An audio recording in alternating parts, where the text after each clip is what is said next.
Episode 383. It's not an enneagram. It's a palindrome. There we go. Numerology is a big thing that we do on TDB. Yeah, we're experts. We're big into the we numbers. you know that horror movie that came out that was fantastic called 23? They consulted us on that. Great film. Yeah. Yeah. We're the reason why that film, really great film. Dude, I had friends who liked that film. There was like a very strong high school maybe meme of like anytime anything happened, you'd be like, and that adds up to 23. Yeah. 8 plus 13 plus 2 plus 4. I didn't do the math right there. Oh, you messed up. You forgot that but the minus carry the 1 5. is... Yeah. When did that movie come out? I don't know. Is that Jim Carrey? I never saw it, so... Who was in it? It is something like that. Probably like Brendan Fraser or something like that. We're showing our age right now. I know, right? The Zoomers that are a big fan of the show are like, what the fuck are they talking about? Yeah. The Zillennials. Yeah. Woo, Lord. Alright. Oh, yeah. That's the stuff. I'm doing some Poo 2005. Yeah, so 2005, Xiaguan, the famous recipe 8653, iron cake. This is from Emilio, good guy over in Taiwan who runs a site called the Jade Leaf. He's a potter, so he does a bunch of pottery and stuff like that, as well as selling some pu'er. So he sent me this recently. I quite enjoyed it, and I thought it'd be a good one to bring on. Yeah. We're gonna go for it. Yeah. It's kind of a unicorn sighting, too. We get to watch Denny brewing some pu'er. It doesn't happen every day. How dare you. Alright. I don't know if we should drink that. I'm gonna say let's do one more. Okay. Why don't you smell that, though? Yeah, it has a very intensely fragrant. For those of you that are fans of this company and this sort of storage, you'll know sort of exactly what to expect here. Right. Like kind of Chinese medicinal, bit of that menthol, heavy wood. Yeah, good vibes all around. Yeah, very tonic, like elixir, like. Jeez. And look at that color. Kind of almost orange, yellow. I'm gonna pour high here so you can. Oh, maybe too. I don't know. And Denny, how much raw pu'er do you drink? Not a test. Oh man. Truth be told, maybe one session a week. Okay. Yeah. Yeah, that's still regularly. Yeah. It's largely supplemental. Yeah. Like I need something. I'm gonna dig into the pu'er closet. Cheers. Cheers. Is that kind of like the equivalent of like, oh, I need a drink? It's like, I need a raw pu'er. I'm down on my luck and we're putting old Skipper down and gotta go get me a raw pu'er. Get me some of that iron cake. Yeah. Yeah. Just gotta meet the day right. Go out and eat some dirt in the yard and drink some pu'er. Yeah. This is a preview of Denny's Netflix show. Welcome to my TED Talk. Subscribe. Oh, man. So, we're drinking tea, and it's good. It's really sweet. It's very sweet. Yeah. Exactly. I was going to say that. It's shockingly sweet, given how it tastes, or how it smells, rather. Yeah. I mean, the flavor, though, is very similar to how it smells, actually. It's not bitter, really, at all. But definitely in that sort of like menthol, wood, pine category. Totally, yeah. Right. Herbal, herbaceous. Yes. Lemon balm kind of thing going on. How do you like that profile? Are you a fan, not a fan?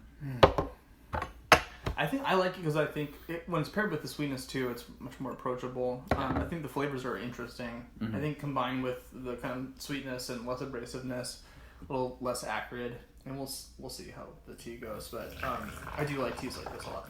Mm-hmm. Yeah, these are pretty easy to drink. Yeah. Like I think a lot of people.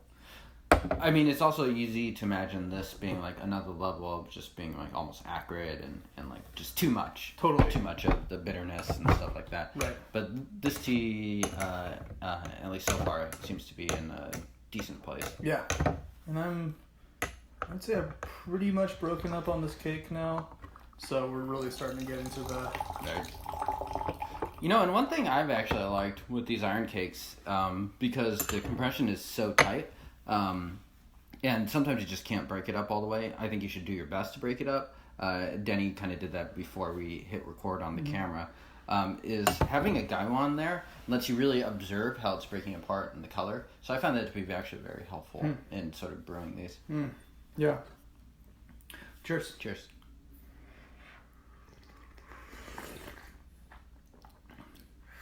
A lot more fruitier. It's a little...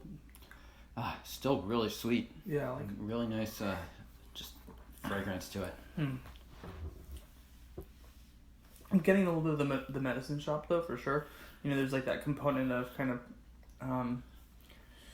it's not like aged herbs, but kind of. You know, like a little sassafrasy, barky type birch kind of stuff. Sassafras, nice. Yeah, it's almost like a tartness or a sourness that has that kind of medicinal thing going on. I really enjoy this. Definitely, yeah. Now it's getting into a little bit more esoteric flavor profile that I think I don't know kind of if the average person would enjoy this as much, but you know, I like DJ pencil shavings always down. That's you rubbing an iron cake. Right.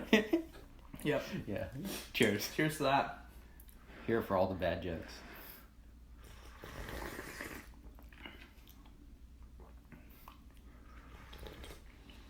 It's so surprising there's no bitterness to this. I'm gonna heat the water up.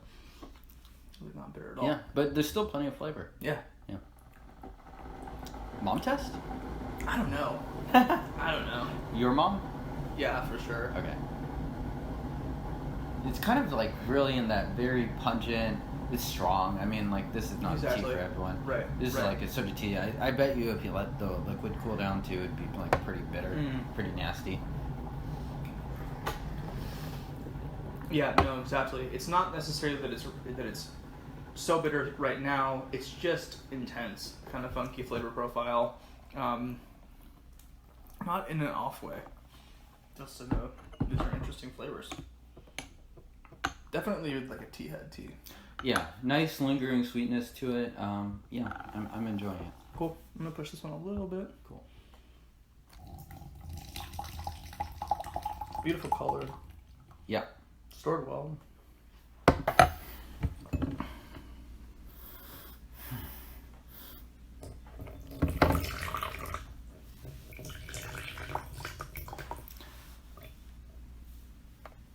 Cheers, sir. Cheers. Salute.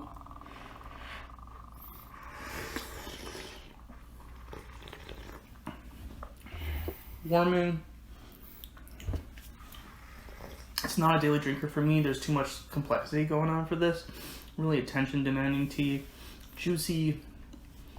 A little bit sour, sweet. Yeah, I like the way it lingers. There's like a nice sweetness sort of at the top of the throat for me on this one.